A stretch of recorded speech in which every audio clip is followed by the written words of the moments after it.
berpikir, kemampuan dalam pemecahan masalah. Nah, itu dinilai dari situ. Yang kedua, sikap afektif. Terus psikomotor, jadi psikomotorik ya. Jadi 3 ranah ini yang akan kita lihat sama-sama sejauh mana kompetensi kalian di 3 ranah ini. Kalau semua itu kayak keterampilan kalian dalam berdiskusi, juga ada kan katakan bagi kelompok jadi beberapa kelompok ya. Kalau ini kan kelompok kecil ya, cuma ada 2 atau 3. Nah, nanti terus nilainya nanti kita dari skill, terus life skill, literasi skill, presentasi, dan rapor. Nah, dalam 16 kali pertemuan ini itu nilai-nilai di setiap pertemuan akan saya presentasikan. Oke, sudah siap? Ya. Oke. Nah, sebelum itu saya jelaskan dulu. Jadi yang pertama, capaian pembelajaran lulusan.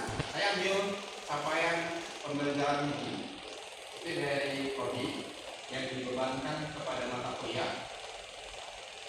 Yang ini mengembangkan pemikiran logis, kritis, sistematis, dan kreatif dalam melakukan pekerjaan spesifik di bidang keahliannya, serta sesuai dengan standar kompetensi kerja di bidang yang bersangkutan. Oke, ini baru secara umum ya. Cara spesifiknya yaitu ini tadi capaian pembelajaran mata kuliah. Nah, itu mahasiswa mampu memahami konsep dasar algebra. Oke? Terus berikut lagi dari sini diturunkan lagi. Nah, inilah nanti sub CPMK-nya. Jadi yang diturunkan tadi CPMK diturunkan. Goal kita ini ada 3 nanti. Pertama, mahasiswa mampu memahami dan menjelaskan konsep dasar algebra. Mahasiswa mampu memahami dan menjelaskan operasi bentuk algebra. Dan yang terakhir adalah mahasiswa mampu menginterpretasikan masalah dalam kehidupan sehari, kemudian menyelesaikannya dengan pendekatan algebra. Jadi, algebra itu sebenarnya sesuatu yang akan kita gunakan di kehidupan sehari. Ya kan? Nah, untuk mencapai 3 ini, saya punya 2 pertanyaan. Yang pertama, apa itu algebra? Ini senyum-senyum biar tadi. Apa itu algebra itu? Algebra adalah salah satu bagian dari matematika. Oke. Baik pertimbangan, Ya. teori, dan analisis Oke. Jadi mungkin kan di sekolah, baik SMP, SMA itu kan kalian sudah belajar sebelumnya ya. Nah, di kuliah nanti kita akan perdalam lagi. Oke. Ayo, apa itu? Nah, untuk masih penasaran ya. Nah, untuk memuaskan penasaran kalian, ini saya punya beberapa istilah tentang algebra dari Pak ahli. Yang pertama, nah kita sebagai masyarakat ilmiah itu rujukan kita harus luas. Pertama dari istilah yang tertulis dalam KBBI, Kamus Besar Bahasa Indonesia. Disebutkan di situ bahwa algebra adalah cabang matematika yang menggunakan tanda dan huruf. Tadi itu tadi, tanda dan huruf. Ya, tanda-tanda itu kan biasanya berupa operasi huruf untuk menggambarkan atau mewakili angka atau bilangan. Nah, nanti lebih jelas sebentar. Ada lagi yang disebutkan oleh Ibnu Khaldun. Nah, Ibnu Khaldun ini dia berkata bahwa algebra itu ilmu yang berurusan dengan penemuan kuantitas yang tidak diketahui. Kuncinya ini jadi diketahui, dilambangkan dengan huruf dan angka. Dia menyebut ilmu restorasi dan perbandingan atau ilmu algebra sendiri. Wal muqabalah. Nah, ini menarik.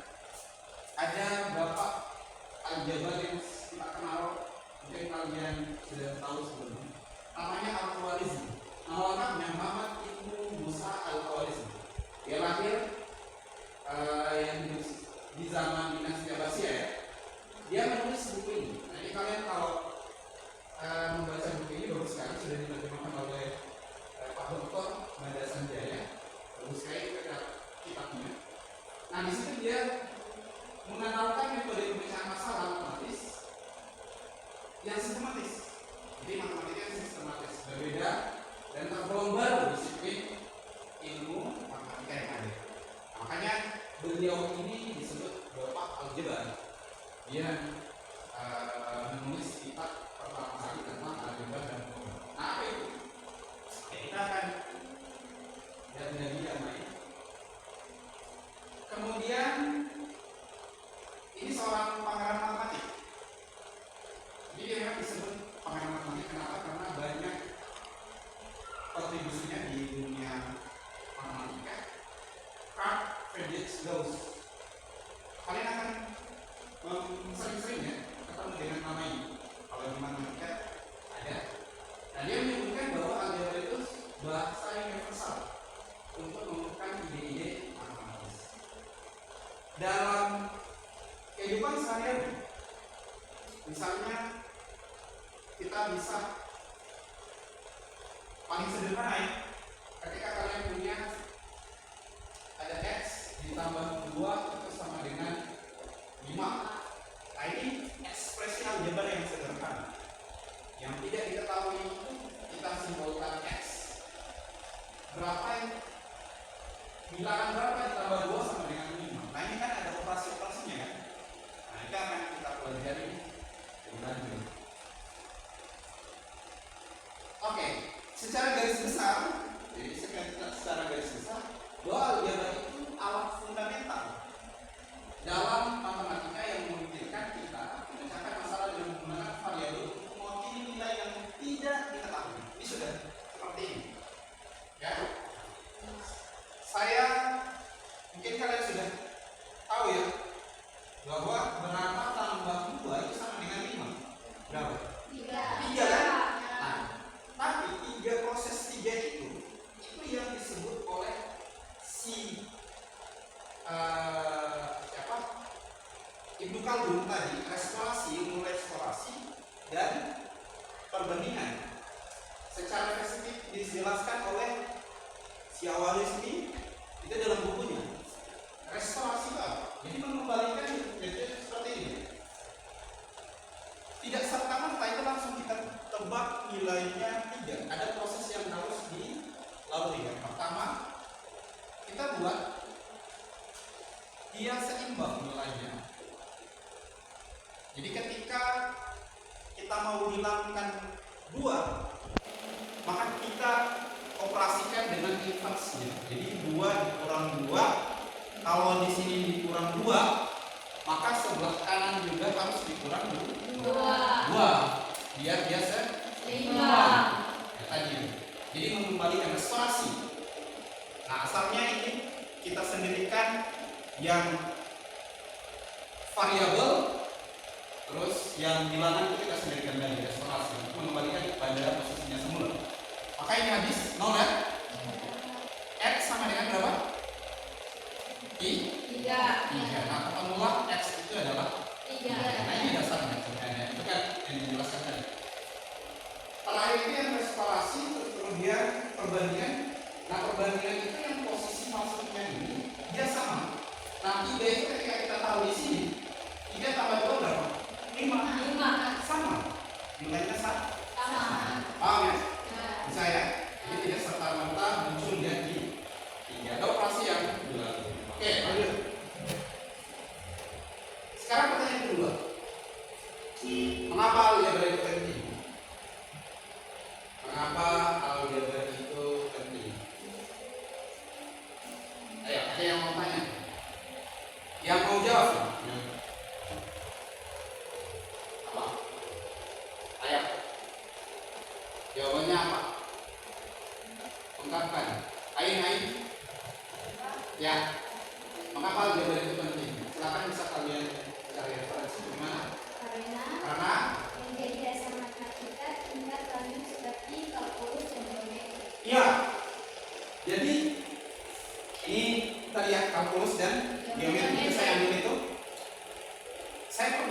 membuktikan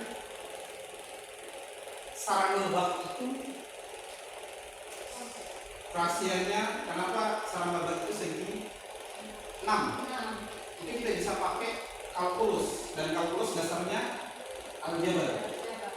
Terus saya pernah menemukan rumus, nanti saya coba kasih lihat ke kalian, bahwa dalam geometri itu sangat penting kalkulus. Apa lagi? Saya ambil dari buku saya yang pertama. Itu ada 3 bagian penting dalam menjawab pertanyaan tadi. Pertama, dia bisa menyederhanakan perhitungan. Nah, ketika kalian menyelesaikan ini kan agak susah ya, ini soal olimpiade SMP. Ketika kalian tahu ekspresi aljabar dari x kuadrat kurang y kuadrat, ya, x kuadrat kurang y kuadrat, di sini x kuadrat kurang y kuadrat, bentuknya kan sama ya? Itu sama dengan x tambah y, x kurang y. Nah, ketika ekspresi aljabar ini kalian terangkan di situ, maka perhitungan akan menjadi lebih sederhana.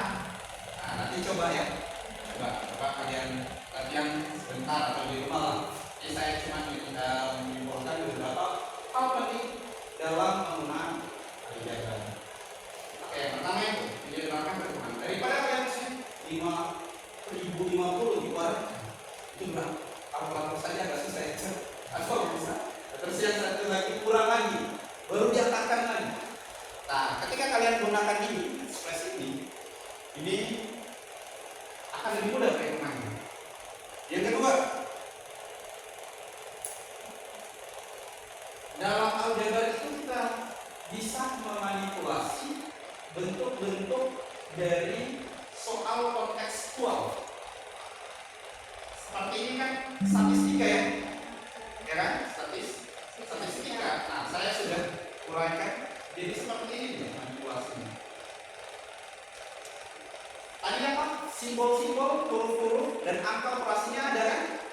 Nah, untuk memecahkan masalah tadi, itu salah satunya kita bisa pakai manipulasi aljabar untuk memecahkan masalah ini. Nah, kita tidak akan bahas secara detail ya. Nanti kan di pertemuan berikutnya kita akan lebih khusus memuraikan. Nah, yang ketiga, ini salah tulis saya, yang ketiga, menemukan rumus. Jadi ceritanya saya lagi minum kopi, ya. Saya mengerjakan soal ini panjang, dan pada saat mengerjakan ternyata rumus ini itu bisa disimpulkan jadi begini. Jadi rumus tadi diuraikan. Ini yang kita akan belajar di geometri seperti tadi. Dikatakan bahwa di geometri dan kalkulus itu penting hampir. Nah, ini coba lihat, ketika saya temukan rumus ini, ternyata soal tadi bisa diselesaikan dalam uraian singkat. Lebih singkat dari yang sebelumnya kan? Ya. Nah, itu manfaatnya. Jadi yang tadi menyederhanakan perhitungan, kemudian manipulasi aljabar untuk menyelesaikan permasalahan, baru yang terakhir itu bisa kita temukan rumus singkat. Ada banyak rumus ya, salah satunya juga saya pernah menemukan rumus SWO, subjek, waktu, dan objek. Nah, itu dalam masalah perbandingan berbanding nilai dan perbandingan sendiri digabungkan. Oke, nah ini buku ajar nanti yang akan kita gunakan. Jadi ini saya sudah menuliskan buku mengapa aljabar itu penting. Ada 8 topik yang akan kita bahas selama 16 kali pertemuan.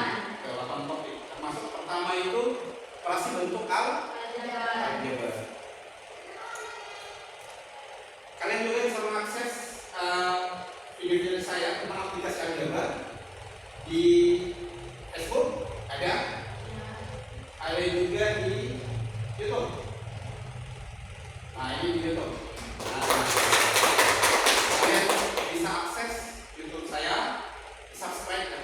Ya. Nah, nanti kita bisa nanti saya kasih penggunaannya. Nah, di belakang topik itu akan kita bahas. Oke, tugas.